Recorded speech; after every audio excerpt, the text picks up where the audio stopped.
नमस्कार दोस्तों।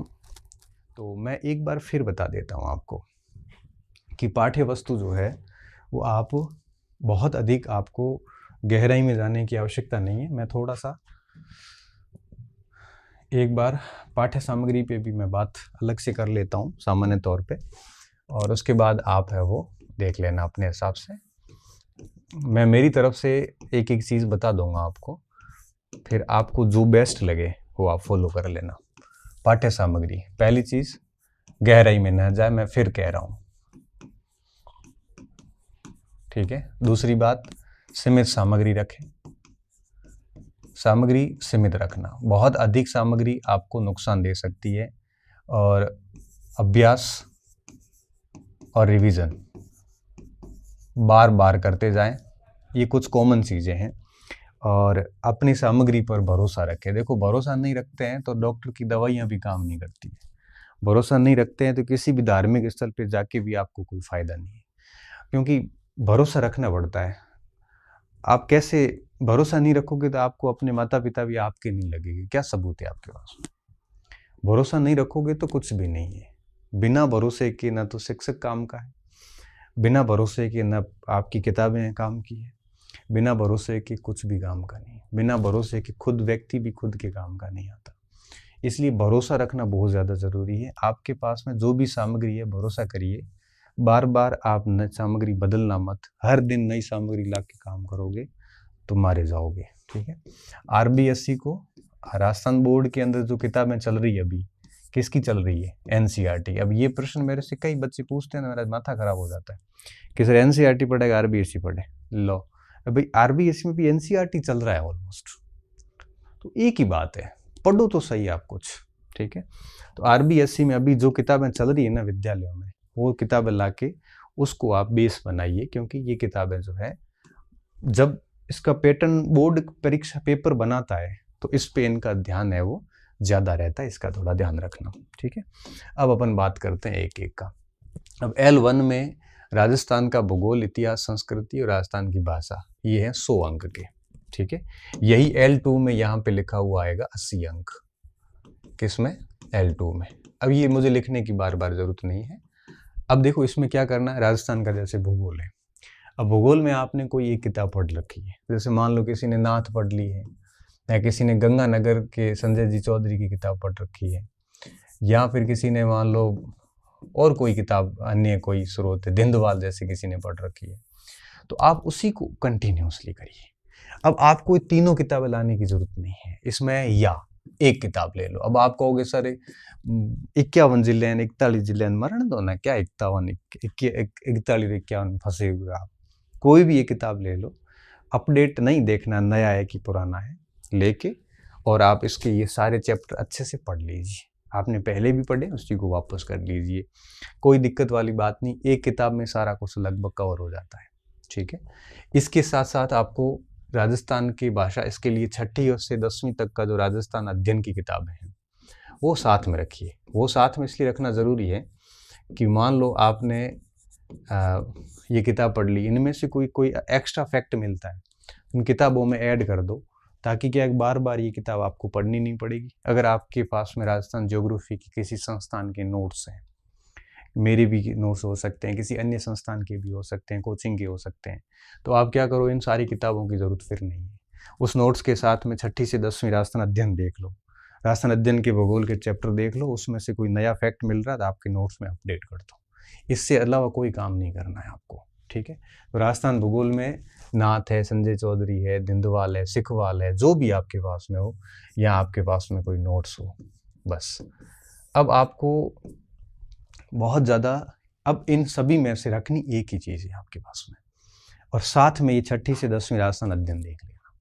उनमें जो कोई नया फैक्ट हो तो अपने नोट्स में अपडेट कर दो, बस। राजस्थान के भूगोल में यही करना है, ये नहीं देखना है कि नया है कि पुराना है, कोई फ़र्क नहीं पड़ता एक आधे सवाल का। सिर्फ जिलों की रिपोर्ट तैयार कर दो कि कौन से जिले नए बने हैं और कौन से जिले से कौन सा जिला अलग हुआ है, इतना ध्यान रखना है।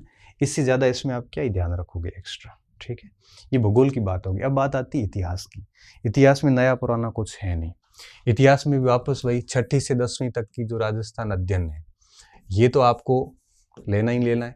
इसके अलावा अगर आपके पास में कोई नोट्स है मेरे भी हो सकते हैं, किसी के पास में, किसी के पास में, और कई संस्थानों के हो सकते हैं। या फिर आपने नोट्स नहीं पढ़े बल्कि आपने कोई गाइड पढ़ी है, वो गाइड मैंने आपको बताई नाथ की हो सकती है, वो गाइड आपके इसकी दिंदवाल की भी आती है, सिखवाल की भी आती है, बहुत सारी गाइड्स वगैरह मार्केट में आती है। बस जो भी पढ़ो, या ये पढ़ लो या गाइड है तो एक आधी गाइड देख लो, फर्क कुछ भी नहीं पड़ता, लास्ट में जाके सवाल उतने ही आते हैं। और या फिर आपके पास में कोई संदर्भ ग्रंथ है, जैसे मान लो नारायण चंद जैन, हुकुमचंद जैन, नारायण मालिका हो, या फिर कोई आरपी व्यास की किताबें वगैरह है, तो उनमें थोड़ी दिक्कत आती है। दिक्कत ये आती है कि फिर शॉर्ट में नोट्स नहीं किए तो लास्ट टाइम में रिवीजन में करने में समस्या होती है। बस बात ये ध्यान रखना कि अगर नोट्स है तो आप 6ठी से 10वीं की किताब के साथ में 1-2 दिन बैठ के पूरा मिला लो, कोई नया फैक्ट होता है तो नोट्स में ऐड कर दो। गाइड पढ़ रहे हैं तब भी 6ठी से 10वीं तक की किताब से मिला लो। और संदर्भ ग्रंथ पढ़ने वाले बच्चों की संख्या भी कम है, और मुझे लगता है कि परीक्षाएं सर पे आती है तो संदर्भ ग्रंथ पढ़ने भी नहीं चाहिए। अब ये नोट्स आपके या तो कोचिंग संस्थान के हो सकते हैं, खुद की बनाई हुई भी हो सकते हैं, बस इसको अपडेट कर लेना 6ठी से 10वीं तक। और आप अगर अपडेट कर चुके हैं तो और भी बढ़िया बात है, दिक्कत वाली बात नहीं है, ज़्यादा गहराई में जाने की ज़रूरत नहीं, सारे चैप्टर वहाँ से मिल जाते हैं। ठीक है। उसके बाद में आती राजस्थानी भाषा।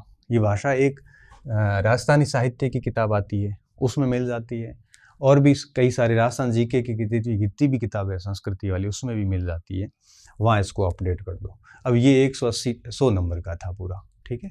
अब 100 के लिए आपने 1, 2 और ये 2 बुकलेट में काम हो गया आपका, तो 2 बुकलेट में काम हो जाएगा। तो इस तरह से किया जा सकता है। ठीक है। और इस राजस्थान इतिहास संस्कृति की मेरी भी हैंड रिटन नोट्स आएंगे, मगर उसको थोड़ा टाइम लगेगा, उसका आप इंतजार ना करें। आप अपना स्रोत अभी चुन के तैयारी शुरू कर दें, वो तो बाद में देख लेंगे अपन जैसा भी होगा। इसके बाद में देखिए, इसके बाद में आता है राजस्थान का सामान्य ज्ञान, शैक्षिक परिदृश्य और ये आरटी। अब ये L1 में है 80 नंबर का, और L2 में आता है ये मेरे हिसाब से 50 अंक का। ठीक है, ये L2 की बात है। अब देखिए क्या होगा इसमें। अब राजस्थान का जैसे सामान्य ज्ञान है, अब इसकी कोई अलग से तो किताब आती नहीं है। अब ये तो करंट में चला जाएगा, ये करंट में चला जाता है, और ये संस्कृति में आ जाता है, ये इतिहास में आ जाता है, ये भूगोल में चला जाता है। ठीक है। प्रतीक चिन्ह अलग से भी मिल जाते हैं सारे, और इसकी, और ये समसामयिक की पूरी राजस्थान जीके में साथ में आ जाती है, और ये पॉलिटी में आ जाता है, राजस्थान की पॉलिटी राजस्थान जीएस में चला जाता है, ये पूरा का पूरा करंट में आ जाता है। तो मैंने कहा करंट बहुत अच्छा शुरू कर दीजिए, और इसका मैंने आपको तरीका भी बता दिया कैसे करना है। ठीक है। अब इस हेतु आपको करना क्या है, इसकी भी कोई न कोई आपकी किताब, जैसे एक अभी मैं कल एक बच्चा किताब लाया था शाब्दी प्रकाशन की, अब मैं उसको देख रहा था तो मुझे बड़ा ठीक लगा, उसमें ये आरटी वगैरह बड़े शानदार तरीके से, ये जो पोर्शन था ना, ये शैक्षिक परिदृश्य निःशुल्क एवं अनिवार्य बाल शिक्षा का अधिकार अधिनियम। अब देखो राजस्थान के सामान्य ज्ञान की कोई नोट्स वगैरह मार्केट में मिल जाएगी आपको, और उसमें ये टॉपिक भी, वैसे इतिहास और भूगोल की किताबें सारी मिला के देखोगे तो मिल जाते हैं। कोई एक आधा 2-4 टॉपिक अगर नहीं मिलते हैं तो करंट के अलावा, तो वो आप है वो मार्केट में कई सारे ऐसे नोट्स वगैरह आते हैं जिनमें ये प्रतीक चिन्ह की अलग से भी PDF आती, ऐसा कोई प्रिंट करके पढ़ लेना। और जैसे शाब्दी प्रकाशन को मैं देख रहा था कल, तो उसमें मेरे को अब ये लेखक वगैरह मैंने उसमें नहीं देखा इतना, मुझे वो प्रकाशन का नाम ही याद रहा, बच्चा लेके आया था कि सर कैसी पढ़ूं कि नहीं पढ़ूं, तो उसमें मुझे शैक्षिक परिदृश्य और ये आरटी बड़ा शानदार तरीके से लिखा हुआ, छोटी सी पुस्तक और सारी चीज़ें उसमें डाली हुई थी, तो ऐसा कुछ पढ़ लो वहाँ पे। तो उसमें शैक्षिक परिदृश्य ये पूरा उसमें चैप्टर था, शाब्दी प्रकाशन में ये सारा ही था, तो आप ये वहाँ से लाके पढ़ सकते हो। मुझे लगा उसमें सवाल, मुझे नहीं लगता एक आधा भी बार जा सकता है। ठीक है। और इसकी कोई बुकलेट लाके देख लेना। अब बात आती है विद्यालय विषयों की। अब विद्यालय विषयों की जहाँ तक बात आती है, तो ये सारे वो पोर्शन है हिंदी वगैरह के जो आपने अभी रीट में ताज़े ताज़े पढ़े होंगे। ठीक है। अब जैसे इसमें 10 नंबर की ग्रामर आती है तो 8 का ये आता है। ठीक है। उसी तरह से ये इंग्लिश में ये रहेगा। और अब जैसे करना क्या है, अब जैसे मैं हिंदी की बात करूं, अब हिंदी ग्रामर के लिए आपको पता 9 से 12 तक की किताब आती है, उसमें से आप ग्रामर को देख सकते हो। और जितनी भी विधियां हैं, विधियों की एक अलग किताब आती है, फर्स्ट रैंक की भी आती है, सिखवाल की भी आती है, बहुत सारे पब्लिकेशंस की आती है, जिसमें सारे विद्यालय विषयों की एक साथ विधियां आ जाती है। तो वो कोई किताब ले लो, 1-2 किताबें ले लो और उन 1-2 किताबों से विधियाँ पढ़ लो। ग्रामर 9वीं से 12वीं से आप देख सकते हो इसकी ग्रामर। अब इसकी जैसे ग्रामर है, अब आपको मुझे लगता है जैसे अब ये ईडियम्स वगैरह थोड़े मुश्किल होते हैं याद करने, तो बिल्कुल छोड़ो, इससे अच्छा एक आर्टिकल है, थोड़ी टेंस है, वॉइस है, नरेशन है, इनको ही नॉर्मल इनके रूल्स ही पढ़ लो और थोड़ा बहुत ये पढ़ लो। तो बिल्कुल छोड़ने की बजाय कम से कम आप है वो 18 अंक जो है, इसमें से अगर 9-10 तक भी पहुंचते हैं तो भी नुकसान नहीं, क्योंकि देखो जैसे आर्टिकल में सही होने के चांसेस रहते हैं। नॉर्मल आप टेंस वॉइस वगैरह देखोगे, जैसे आपने युवाम की ग्रामर पढ़ ली या लूसेंट की ग्रामर पढ़ ली, ठीक है, तो उसमें से ये 4 टॉपिक है, इन 4 टॉपिक युवाम या लूसेंट में से पढ़ के उनके रूल्स वगैरह कुछ रटा के और पीछे अगर प्रैक्टिस दी हुई पूरी करोगे, तो मुझे लगता है कि इनमें से अगर 2 सवाल भी आते हैं तो 2-3 सवाल डेफिनेटली सही हो जाते हैं, क्योंकि कई बार इंग्लिश में प्रश्न इतना सिंपल आता है कि हम आराम से उससे उत्तर निकाल सकते हैं। और सिंपल आने के बाद अगर आपने पूरी इंग्लिश छोड़ दी तो फिर वहाँ दुख होगा कि यार थोड़ा पढ़ लेता ना तो सवाल निकल सकता था। ऐसे कर लो। और यहाँ पे किसी के नोट्स मैंने कह दिया कि इंग्लिश के तो विधियों की एक ही किताब को हिला के सारी विधियाँ एक साथ ही पढ़ लो आप, ठीक है। ऐसे विज्ञान तो ठीक है 8वीं 10वीं तक की किताबों में मिल जाता है, बाकी मार्केट में इसकी किताबें भी खूब आती हैं, इस पे मैं ज़्यादा बात नहीं करूँ। और जहाँ तक बात आती है सामाजिक की, तो सामाजिक की ये जो पार्ट है ये 6ठी 7वीं 8वीं से देख लो आप। अब देखो 6ठी क्लास की मैं बात करूँ तो 7वीं क्लास में मुगल साम्राज्य 7वीं क्लास के चौथे पार्ट में मिल जाता है। राजस्थान की अर्थव्यवस्था राजस्थान अध्ययन से मिल जाती है। ये दोनों के तीनों टॉपिक भूगोल में 6ठी क्लास में 7वीं क्लास में मिल जाते हैं, ये भी मिल जाता है। एक भी पार्ट ऐसा नहीं जो 6ठी 7वीं 8वीं में नहीं है। और राजस्थान का जो ये एक परिचय है, ये राजस्थान जीएस में हो जाएगा आपका, जो सुबह सुबह मैंने कहा ना मॉर्निंग में पढ़ लीजिए वो। और रही बात ये विधियों की, तो विधियों की एक ही किताब में सारी विधियाँ वैसे ही आ जाएगी आपकी। अब इसके लिए अगर आप मैं बताऊँ कि दुनिया भर की किताबें ला के पढ़ोगे, अब जैसे ये मुगल साम्राज्य है, मुगल साम्राज्य को हम 80 क्लास में करवाया मैंने फर्स्ट एड के अंदर, कोई मतलब नहीं है। आप 7वीं कक्षा के इतिहास के चौथे पाठ पे जाइए और 5वें पाठ पे जाइए, दोनों पाठ पढ़ लीजिए, मुगल हो जाएगा आपका। वो सवाल उसमें से आ जाता है। पृथ्वी के स्तर रूप है, अगर इसको भूगोल की भाषा में पढ़ोगे तो बहुत टाइम लग जाएगा। जैसे भारत का संविधान है, अब देखो ये कितना बड़ा है पाठ, लेकिन 8वीं 7वीं 8वीं तक की किताबों में देख लो, ज़्यादा माथापच्ची करने की जरूरत नहीं है। तो इस पूरे को 6ठी 7वीं 8वीं की जो राजस्थान अध्ययन है 10वीं तक की, वो ये राजस्थान अध्ययन 5 साल की, ये 500 कक्षाओं की देख लो। और ये टॉपिक 6ठी 7वीं 8वीं की सामाजिक में जहाँ जहाँ मिलते हैं वो अंडरलाइन कर लो, उसकी प्रिंट निकाल लो और उसको है वो शॉर्ट में नोट्स बना दो, तो यहाँ से भी सवाल गलत नहीं होना चाहिए हमारा, ठीक है। और फिर मनोविज्ञान, इसमें मुझे ज़्यादा बताने की आवश्यकता नहीं है, कईयों ने वंदना जादौन से पढ़ा है, कईयों ने धीर जी से पढ़ा हुआ है, किताबें हैं इनकी, किसी के पास में सिखवाल है, किसी के पास में और भी कोई किताब होगी तो उनसे ही पढ़ लो आप, कोई दिक्कत नहीं है। और सूचना तकनीकी की भी बहुत सारी मार्केटिंग पुस्तक आती है, सक्सेस पॉइंट की खुद की पुस्तक आ जाती है, आज आने वाली थी, मार्च के आसपास आ जाएगी, 20-22 मार्च के आसपास, वो भी पढ़ लेना आप, तो मुझे लगता है उसमें से भी बाहर नहीं जाएगा आपके, ठीक है। तो ये आपके कुछ, ये L2 का था। अब L2 जैसे सामाजिक है, तो सामाजिक के अंदर आप देखोगे तो इसमें मैं आपको बात बताता हूँ, ये जैसे ये टॉपिक है, ये 12वीं कक्षा के पहले भाग में मिल जाता है, ये 12वीं कक्षा के दूसरे भाग में मिलता है, और ये 12वीं कक्षा के तीसरे भाग में मिल जाता है। तो ये 12वीं का इतिहास है पूरा का पूरा, ठीक है।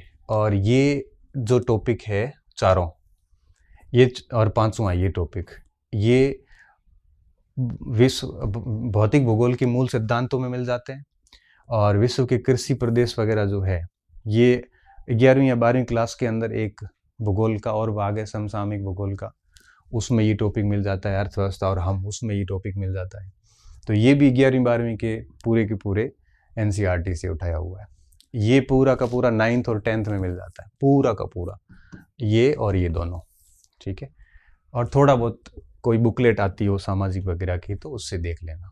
और ये आपको पता है कि भारतीय संविधान के मूल विशेषताएं वगैरह जो 11th क्लास की किताब है उसमें ये पूरा का पूरा आपको मिल जाता है, ठीक है। तो ये जितना भी पोर्शन है, और इसके साथ में मुझे लगता है कि 11वीं 12वीं पे सामाजिक में हम पूर्ण रूप से निर्भर नहीं रह सकते। ये L2 का है 120 का, पूर्ण रूप से निर्भर इसलिए नहीं रह सकते, कई बार सामाजिक का पेपर थोड़ा सा टफ आता है। 11वीं 12वीं की किताबों को तो बेस बनाना ही बनाना है, साथ में थोड़ा सा आप एक मार्केट से सामाजिक की कोई गाइड या कोई नोट्स या कोई बुकलेट कोई सामाजिक की स्पेशली का है तो वो ला के थोड़ी पढ़ लेना। इससे क्या होगा कि थोड़ा सा इसमें एडवांस जाना ज़रूरी है, क्योंकि एनसीईआरटी कई बार इतनी अपडेट नहीं होती है। बुकलेट के साथ साथ में एनसीईआरटी को भी पढ़ लेना तो दिक्कत वाली बात नहीं है, बड़े आराम से चीज़ें हो जाती है। क्योंकि जैसे इकोनॉमिक्स का जो मैटर है इसमें यहाँ बहुत कम लिखा हुआ है 9th और 10th में, तो थोड़ी सी एडवांस कोई गाइड वगैरह ला के पढ़ोगे तो थोड़ा सा अच्छे फैक्ट और कुछ मिल जाएंगे। ठीक है, ये ऐसे किया जा सकता है। तो इस प्रकार आपके पास में ऑलरेडी मटेरियल सारा ही है, फिर भी एक सामान्य चीज़ें बताने की मेरी जिम्मेदारी थी, वो मैंने आपको बता दी। मैं अंत में यही कहूँगा कि मटेरियल से भी ज़्यादा महत्वपूर्ण बात ये है कि पढ़ने वाले के ऊपर सारी कुछ कहानी निर्भर करती है कि वो कितनी बार पढ़ता है, वो कैसे पढ़ता है, वो चीज़ों को कितना बढ़िया तरीके से पढ़ता है, उनको चीज़ों पे अपनी चीज़ों पे भरोसा है कि नहीं है।